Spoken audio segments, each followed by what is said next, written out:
el Nobel presidente de la Sociedad Cordobesa de Medicina Interna, que es nuestro querido amigo Ariel Espinosa, que ayer, en honor a lo que decía Sandra y comentaron muchos de ustedes, ayer estuvo de guardia atendiendo pacientes COVID y hoy viene a darnos la charla, ¿no? O sea que el mismo reconocimiento, que es el eje de este congreso, todo lo que podamos reflexionar, pensar, decir, actuar, está en honor y dedicado a quienes están hoy en la trinchera y enfrentando la pandemia. Ariel va a hablarnos de la otra pandemia que ocultó la pandemia del coronavirus.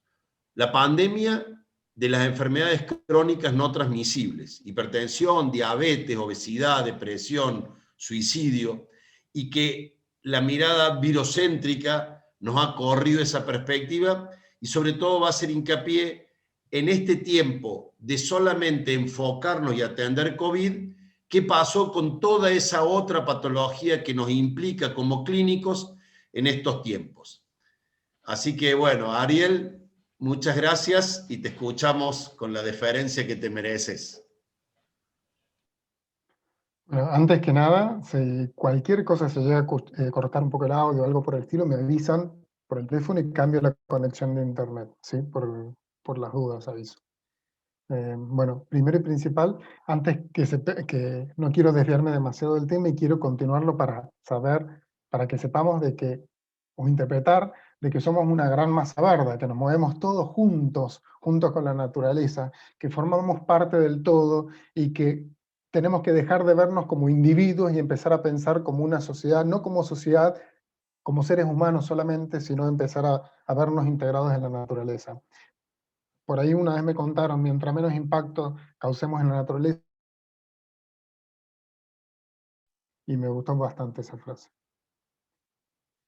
Bueno, Flavia, ¿querés pasar el tráiler de la película que hace referencia?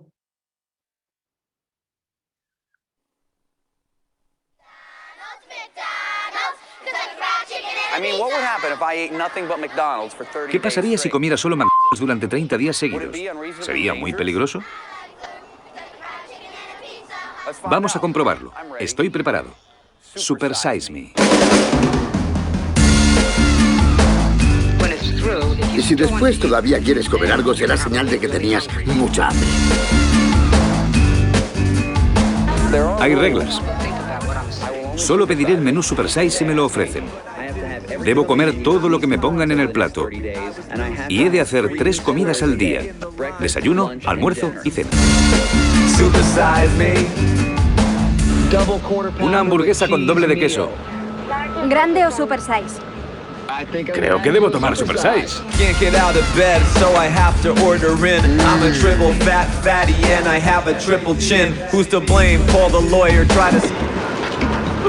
Supersize the American way. Throw it down all day, every day. Supersize the American way. Getting fat, getting broke, either way you're gonna pay. Supersize me. A que se te ha abierto el apetito.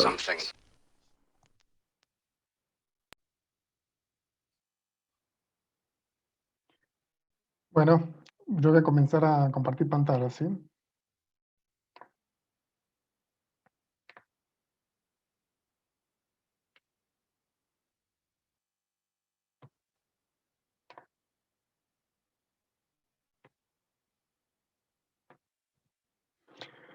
Bueno, antes que nada, para hablar del tema que estamos hablando, bueno, primero, perdonen, me presento, soy Ariel Espinosa, soy médico internista, me formé en el Hospital Misericordia, en el cual todavía trabajo en otras instituciones, en una prepaga, pero principalmente me identifico con el Hospital Misericordia, como la gran mayoría de los hospitalistas nos identificamos con cada una de las instituciones que nos da origen habitualmente. Y soy tesorero de la Sociedad de Medicina Interna actualmente. Ya hace bastante venimos participando de la sociedad entre muchos jóvenes que venimos participando en diferentes ámbitos de la sociedad y que tratamos de aportar nuestro granito de arena. Bueno, algo muy importante durante esta pandemia ha sido lo que ha sucedido con las enfermedades no transmisibles, ¿sí? Las enfermedades no transmisibles siguen siendo la gran masa de enfermedades, y cuando digo la gran masa de enfermedades hago referencia no solamente a la cantidad en el número, sino también a lo que eso significa a nivel del sistema de salud, del presupuesto de salud, del costo de vida de las personas y el impacto que tiene eso en el funcionamiento de una sociedad, ¿sí? Bueno,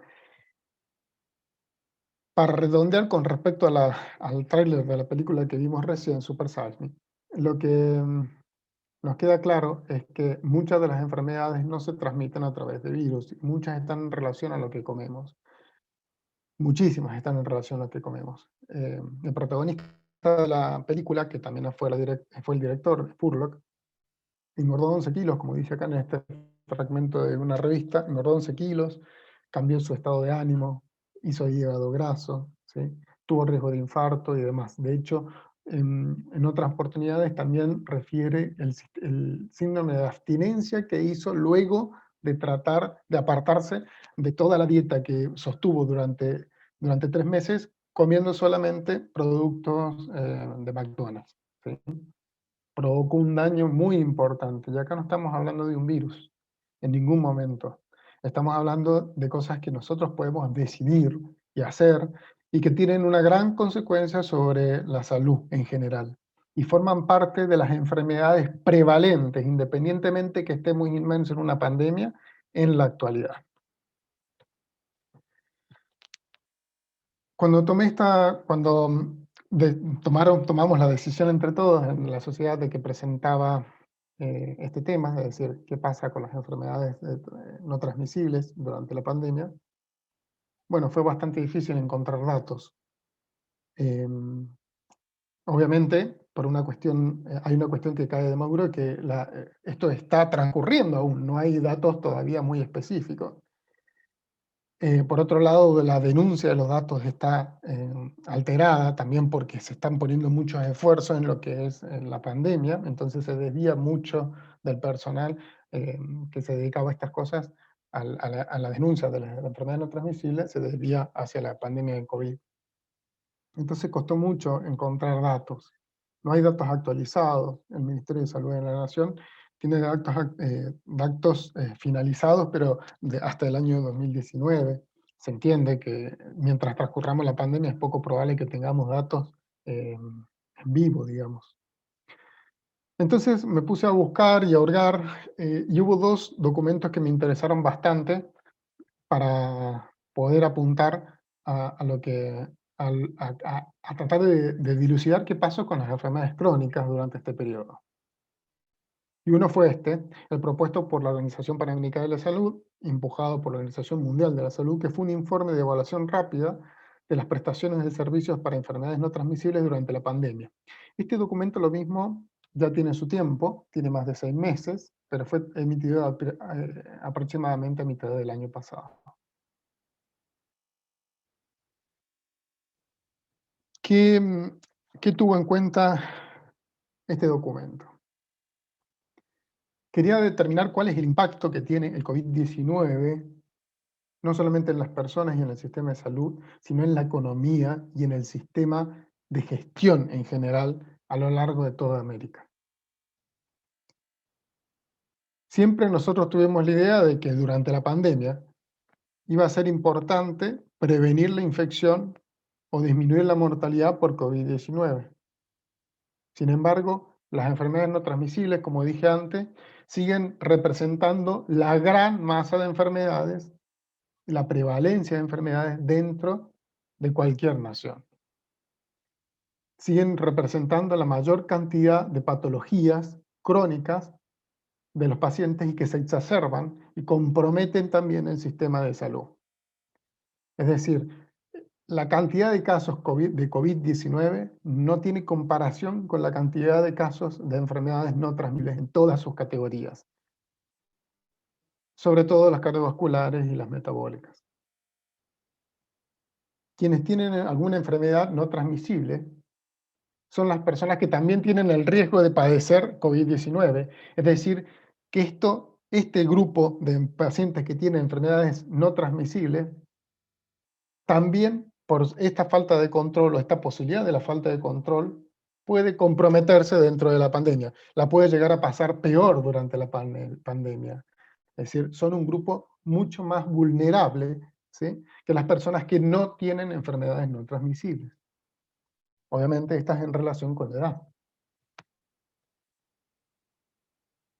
Por ejemplo, en este documento que propone la OPS, trata de diferenciar a través de lo que hizo, fue a través de entrevistas a diferentes personas que participan dentro del sistema de salud en diferentes ámbitos, trata de dilucidar cuáles fueron las medidas que se tomaron en los diferentes sistemas de salud a lo largo de América. Recordemos que esto es de mediados del año pasado. Entonces lo que vimos es que hay una redistribución del personal en general. Dependiendo del país, esto es absoluto, parcial, ¿sí?, o directamente no hubo redistribución de personal, dependiendo del nivel de organización del país, que el documento no especifica particularmente qué país hizo cuál medida, tomó cuál medida o cuál no la tomó. Pero en general asienta de que por lo menos parte del personal fue reasignado por lo menos parcialmente en sus tareas. El 36% refiere que sucedió así. Algunos fueron reasignados, el 32% de los entrevistados refiere que fue reasignado personal de forma parcialmente, el 21% de tiempo completo, el 7% refiere que fue asignado de tiempo completo todo el personal, es decir, todo el personal que apuntaba hacia el compromiso, hacia la atención de enfermedades no transmisibles, fue asignado por completo al área COVID. Y en un momento hay un porcentaje del 4% en donde no hubo atención para enfermedades crónicas, personal para la atención de enfermedades crónicas. Recuerden que estos son entrevistas hechas a lo largo de toda América. Cuando tenemos que hablar del presupuesto, ¿sí?, de los servicios contra las enfermedades afectados durante la pandemia del COVID-19, fíjense cómo ha variado dependiendo de a qué se hace referencia. Por ejemplo, en el manejo, la primera columna que corresponde al manejo de la hipertensión, ¿sí?, se ha visto casi en un 50%, 43% interrumpido el servicio, ¿sí? Hay un porcentaje que no ha tenido respuesta. Las enfermedades cardiovasculares, por ejemplo, ha tenido menos interrupción del servicio con el 18%, pero fíjense qué sucedió con las urgencias dentales. Se pospusieron. Solamente el 39% se vio ininterrumpido, pero fíjense que más de la mitad se vio parcialmente interrumpido o completamente interrumpido. Es decir, hubo falta de atención a la patología dental. Y ni hablar de algo que se notó muchísimo en los hospitales y en las clínicas privadas, que fue la interrupción o el freno que hubo con la atención de los pacientes en rehabilitación, ¿sí? Sobre todo al principio, ¿se acuerdan? La gran mayoría debe recordar que los pacientes que se rehabilitaban en sus casas o que tenían servicios como kinesiología, como acompañamiento, unidades terapéuticas en el domicilio, muchos se habían interrumpido al principio por muchas causas, ¿sí?, por miedo, por presupuesto, por lo que fuese, ¿sí?, por accesibilidad, por enfermedad, por brotes. Pero fíjense que fue una de las más, tuvo un 21% del servicio completamente interrumpido. Siempre hablando de que estamos hablando de entrevistas realizadas a lo largo de América. Los servicios paliativos, otro gran sector que se ve afectado, en donde fíjense que muestra, que es la última columna, muestra que el servicio fue completamente interrumpido en un 7%. Son todos, fíjense que las columnas todas llevan el nombre de de servicios a enfermedades no transmisibles, manejo de hipertensión, diabetes, urgencias dentales, tratamiento del cáncer, servicio para el asma, servicios de rehabilitación y servicios de cuidados paliativos. Y en todas las columnas aparece una porción amarilla que representa el parcialmente interrumpido, y el que más nos asusta es la porción roja, que es donde se vio completamente interrumpido, sobre todo porque son pacientes sensibles, los pacientes en rehabilitación o los pacientes en cuidados paliativos, ¿sí?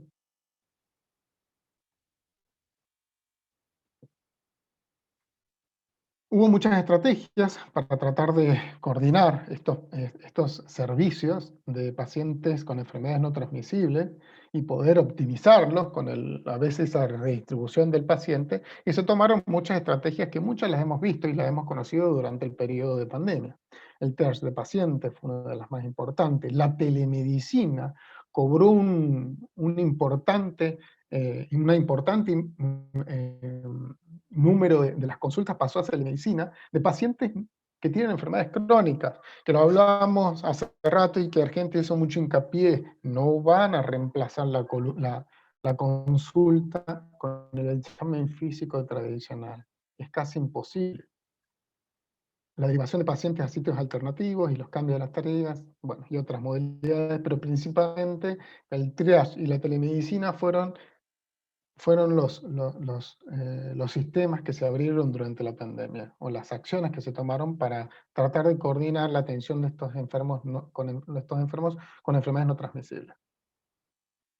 El otro documento, que vino prácticamente a iluminarme en el último tiempo, porque la verdad que al haber tan falta de números, era difícil armar, saber bien qué pasó durante la pandemia, fue este documento que publicó el Ministerio de Salud de la provincia de Córdoba el mes pasado, sobre un análisis del año 2020 completo, impulsado también por la OPS y por la Organización Mundial de la Salud, en donde tratan de impulsar, la verdad que no encontré que todas las provincias hayan hecho este documento, pero tratan de impulsar un marcador, ¿sí?, que es muy sensible para medir el éxito o la contingencia de la pandemia, que es el exceso de mortalidad en el contexto de la pandemia por COVID. El exceso de mortalidad se puede usar en diferentes tipos de eventos agudos o de eventos catastróficos, pero en este caso va a ser para la pandemia COVID-19. Y la provincia de Córdoba publicó este documento que vamos a ver, que hace referencia a todo el año 2020. ¿Qué habla este documento? El exceso de mortalidad, el exceso por todas las causas, es decir, contar la mortalidad en general, ¿sí?,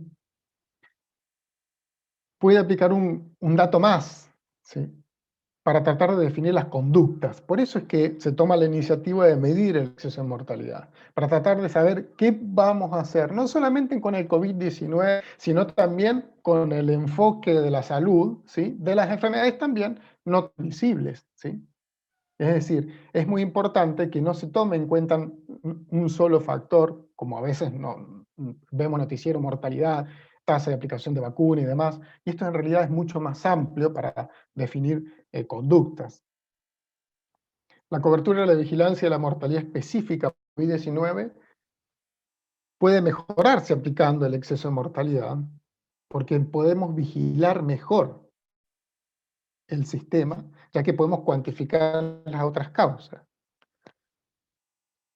Y aporta información sobre la carga y la magnitud del brote en curso de la pandemia, la magnitud del brote real, es decir, no solamente por COVID-19, sino cómo se sobrecarga el sistema en base a todo lo que va sucediendo durante la pandemia, no solamente por la enfermedad del COVID-19.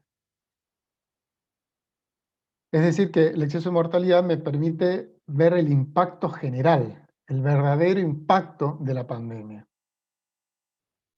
Este cálculo de exceso de mortalidad es muy útil sobre todo en países subdesarrollados o en donde el retraso que se va dando de la carga de datos imposibilita el conteo de casos para tratar de ver el impacto de los casos, pero como ya están articulados los sistemas para poder contar muertos, ¿sí? Básicamente, lo que posibilita que se haga de forma más estándar y accesible este indicador, el exceso de mortalidad, y a la vez su aplicación.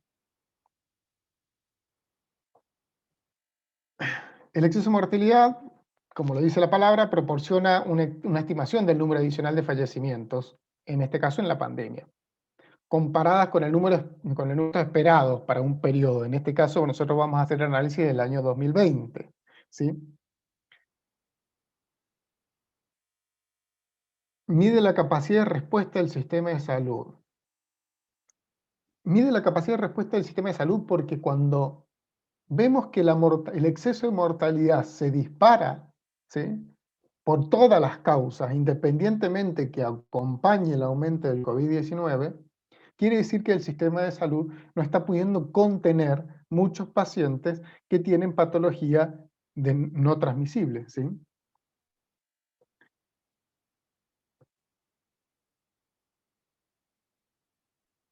Bueno, el exceso de mortalidad se define como el número de muertes notificados menos el número esperado de muertes para el mismo periodo del año. En el caso de este trabajo que presentó el gobierno de la ciudad de Córdoba, el gobierno de la provincia de Córdoba, comparo el periodo 2020, dividiéndolo en semanas epidemiológicas a todo el año, y lo comparo con la muerte, ¿sí? Que hubo, con las muertes que esperaba en los últimos 5 años, en el último quinquenio del año 2015 al 2019 completo, ¿sí? Entre los percentilos 25 y 75, es decir, un promedio de la mortalidad en cada una de las semanas. Y lo compararon.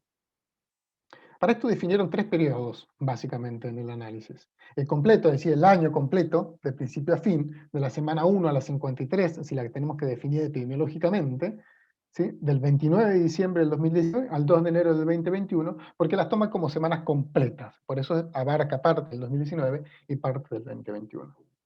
Desde el inicio de la pandemia, es decir, cuando se declara la pandemia en la Argentina, el 11 de la semana 11, ¿sí? Que es aproximadamente en marzo, hasta la semana 53, es decir, este periodo es el periodo desde el inicio de la pandemia.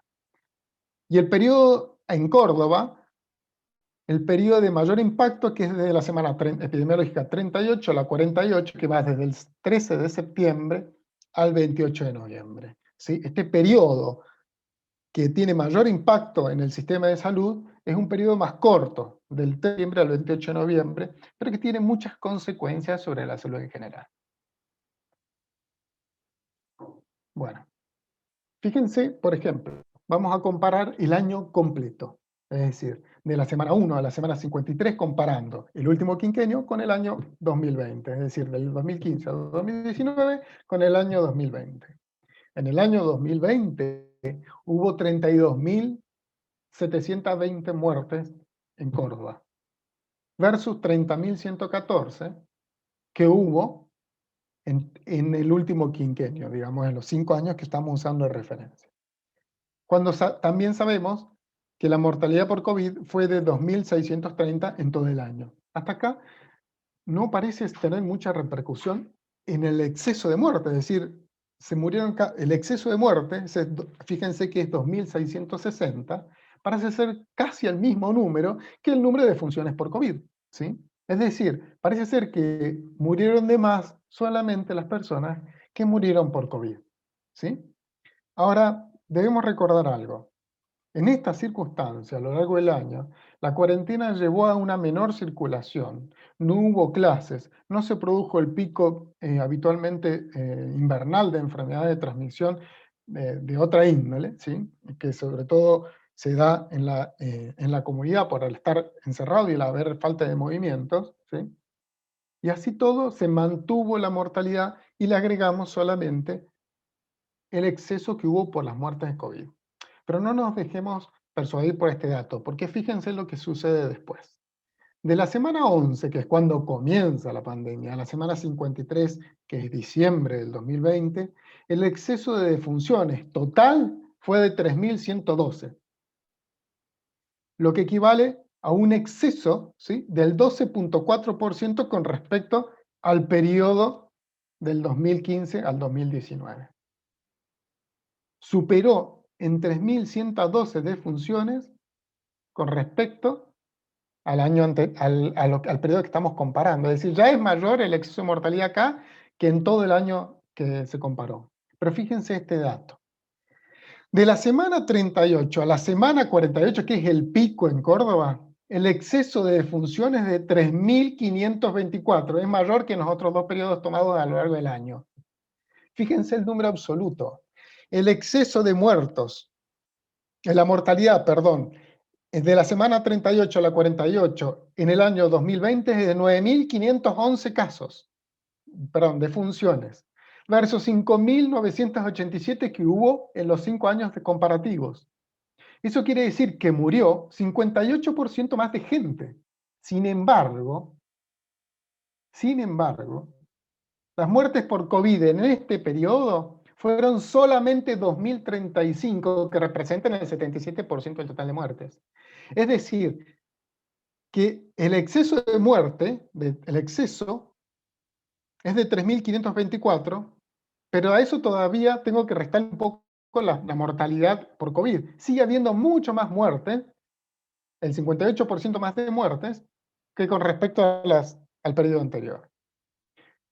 Acá ya nos va alarmando este dato, porque fíjense que a lo largo del año, si lo tomamos como al año, no parece haber demasiado impacto, ¿sí?, a nivel del sistema sanitario. Pero en el pico murió gente por otras causas, ¿sí?, que no fueron COVID, en un 58% más de lo que lo hace actualmente. Cuando no estábamos circulando, cuando no había otras enfermedades circulando, como la gripe o enfermedades invernales. No había traumatismos, ¿sí?, no había politraumatizados, o por lo menos no en el número que lo vemos habitualmente. Es decir, murió mucha gente, un 58.8% más en el pico, por causas que no fueron COVID. Fíjense, esta es el cuadro comparativo. La línea roja es el 2020 y la línea gris que está por detrás es el promedio de los 5 años que nosotros estábamos usando de comparación. El pico en la línea gris, fíjense que está a mitad de año, propio de las enfermedades estivales, ¿sí? Acá fue posterior el pico, ¿sí? Se mantuvo más bien bajo a mitad de año, pero fue posterior el pico que ya dijimos a partir de septiembre, ¿sí?, incluido noviembre. Se hizo el pico de enfermedades y si lo comparamos, excede muchísimo la mortalidad con respecto a ese periodo, ¿sí? Son los dos periodos que tenemos en cuenta. Ariel, son las Sí. 10:07 de la noche. Vamos a ir tratando de darle un cierre a la charla tuya, porque después todavía nos falta el Ateneo, digamos, ¿no? Se nos ha hecho un poco largo. Dale. Sí, perdón, ahora ya termino. Es decir, lo que tenemos que tener en cuenta es que el exceso de mortalidad, ¿sí?, aumenta muchísimo durante las semanas epidemiológicas que corresponden al pico en general. Acá estamos viendo la mortalidad por COVID en rojo, las semanas epidemiológicas a lo largo son cada una de esas columnas, y fíjense cómo aumenta los casos positivos, que también son el verde, ¿sí? El exceso de mortalidad se instauró sobre todo en los periodos de las semanas epidemiológicas que había nombrado. Bueno, para ver rápidamente algunos de los otros indicadores que me indicaban de que había menos circulación, fui al CRESI, que es la central de reporte del Sintra, del INCUCAI, ¿sí?, y vemos que también hubo menos notificaciones de traumatismo cráneoencefálico, de muertes encefálicas o posibles casos de muerte encefálica, la diferencia entre el año 2019 y 2020. Fíjense que en el año 2019 se reportaron 377 casos, ¿sí?, con 55 traumatismos de cráneo, y en el año 2020 245 casos, es decir, caen bastante los casos de notificación, pero 39 casos corresponden a traumatismo de cráneo. Esto quiere decir que cae a la mitad prácticamente, ¿sí?, los traumatismos de cráneo que fueron valorados para muerte encefálica. Es decir, la circulación disminuyeron muchas enfermedades que son agudas, ¿sí? Muchas infectocontagiosas que no fueron COVID, ¿sí? La prevalencia de la mortalidad fue por parte de las enfermedades no transmisibles durante los periodos, ¿sí? Disminuyeron, en general, disminuyeron las enfermedades que causan muerte aguda, pero no pudimos controlar probablemente, y esto digo probable porque no hay datos todavía, a las enfermedades no transmisibles, ¿sí? Que se descompensaban en estos periodos. Bueno, esto se debe por muchas causas, probablemente a la resignación de partidas presupuestarias, utilizar la enfermedad del COVID frente a otras enfermedades, a las no transmisibles, y la disminución del acceso a los centros de atención, miedo o por el confinamiento. Bueno, muchas gracias. No sé si estamos en tiempo, Bueno, perdón. Muchas gracias, Ariel. Se nos corrió un poquito, pero bueno, son los riesgos del entusiasmo y la pasión y el esfuerzo que pusiste en recabar toda esta información. Muy agradecido. Si quieres dejar de compartir pantalla, Ariel, así ya nos integramos y damos paso directamente al Ateneo. Pablo, si te parece. Estoy de acuerdo. Felicitaciones, Ariel. La verdad que números muy claros, la exposición muy clara. Tuvimos ahora un exceso de tiempo que viene de los delays de los anteriores. ¿Qué te iba a decir? Se vio todo esto en los hospitales. Esto fue muy claro, y entre pico y pico de pandemia hemos visto como la afluencia de pacientes por otras causas, y lamentablemente muchos tardíos, muchos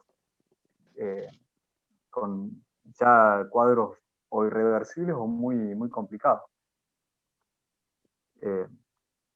Sí. No sé si alguien quiere sumar alguna opinión. Sería interesante esta recopilación de datos, que es médica, me parece muy atinada. Tendríamos que hacer alguna especie de multidisciplinariedad para ver casos, por ejemplo, de delincuencia, para ver casos de asesinato, para ver casos de malnutrición, para ver casos de asistencia en colegio. O sea, a lo mejor la pandemia nos va a dejar una inquietud, me parece, holística, que hay que contestar. Me parece que tu trabajo podría formar parte de esa integración que en algún momento hay que reflexionarla a nivel, me imagino que gubernamental, en un futuro no muy lejano, ¿no es cierto? De acá a 2 o 3 años, cuando suponemos que ya vamos a tener no controlada la pandemia, pero menos impactante como lo es ahora. Sí, agregando también violencia, adicciones, consumo de alcohol, suicidio, violencia de género, hay una cantidad de variables, salud mental, depresión. Uno lo ha visto en el consultorio, la cantidad de pacientes adultos mayores con deterioro cognitivo, trastornos en la motricidad, caídas con fractura, cáncer que llegan en estadios avanzados que antes no veíamos, una complejidad. Oncológico que vieron en La Guardia, oncológico de un box de atención. Un tema muy extenso. Marcelo. Perdón, Carlos, me parece que esta es muy buena la charla, doctor Espinosa, pero esto nos tiene que poner en cuidado, porque me parece que esta es la ola que vamos a tener. Esta va a ser la pandemia que vamos a vivir. Correcto. Sí, bueno. Sí, está subyacente ahí, está bien manifiesta, digamos. El tema es que la sigue tapando de alguna forma la pandemia COVID, ¿no? La pandemia. Seguimos pensando en pandemia, en COVID. Exacto. A todos. Felicitarte, Arielito, excelente. Y también aportar un dato más que también, como decía Albert Camus, ¿no? Esta pandemia y lo peor de las pestes es que se infundan las almas y no las muertes. El tema es que acá también hay otro capítulo que se abre también, que potencia ansiedades, potencia angustias, el haber estado, los que estamos en contacto con los pacientes, estar encerrado en 4 paredes, las familias que no pueden ver al paciente, también es una problemática muy fuerte, eso que se nos suma, y que vos bien decías, Arielito, que esto, cuando se dejó la circulación, estábamos todos encerrados, dejaron de haber politraumatismo y demás, y ahora estamos viendo como en esta ola, la suma de todos los miedos, ¿no? La suma de todos los males. Estamos viendo ya el COVID y estamos viendo los politraumatismos, los cánceres avanzados, los infartos, estamos viendo toda la consecuencia de eso, y estamos lidiando, y la verdad que, bueno, es difícil también esta post-etapa, ¿no? Así que, bueno, brillante, Ariel, como siempre, muy bueno. Bueno, pasamos a la